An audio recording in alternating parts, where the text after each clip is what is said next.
Ingon si Cloyd sa kuha, kung mapalit ko no kag coolant, dapat ka na ay ready to use. Kung makita ninyo, kay naman ko may coolant na kinahanglan pagmixan ng tubig.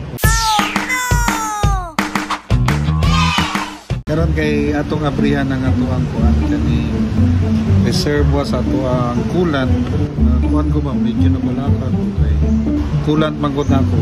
Kaning wa gyud ni matubili kay sukat pag sibukang kiror kung nakakita mo ato pag sibukang kiror disgrasya ta ato dayon mayabo karon medyo nag-uol ko ba so karon natin testing nga gabuli nya atong tubilan.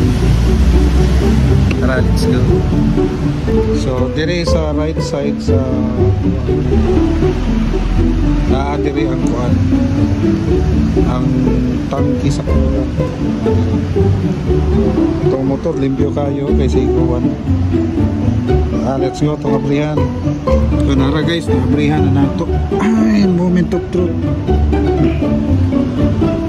Nara din.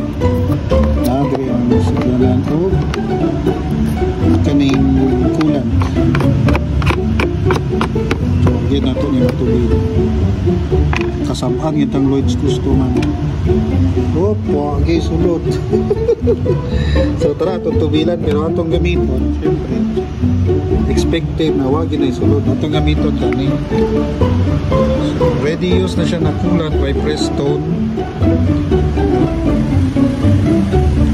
So kani atong gamiton, ready to use. Ingon si Cloyd sa kuha, kung mapalit ko no kag coolant, dapat ka na ay ready to use. Kung makita ninyo, kay naman ko may coolant na kinahanglan pagmixan ng tubig. Karon ang atong gipalit na coolant is from Prestone, which is ready to use na. So tara, ito na tubilan. Tara, itong coolant huga gito way sud. Isud. Kay during pagkuhan, mayapo na siya. Kaya nadamag na. So karon ato na tubilan. Kaya lagi nagkulog, hilo lagi. Now green hilo.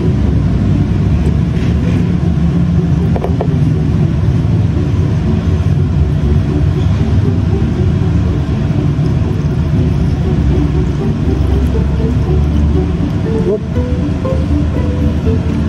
So napinlan pa. So kanay 500 ml rato ang ipalit. So napa siya nabilin. Toro po ng kuhaan. So moro to guys, ato nang iutin. Okay, ato lagi naniguro lang yun ta. Okay, wala nato ni matubilan. So kumpa nato dito sa sibukan.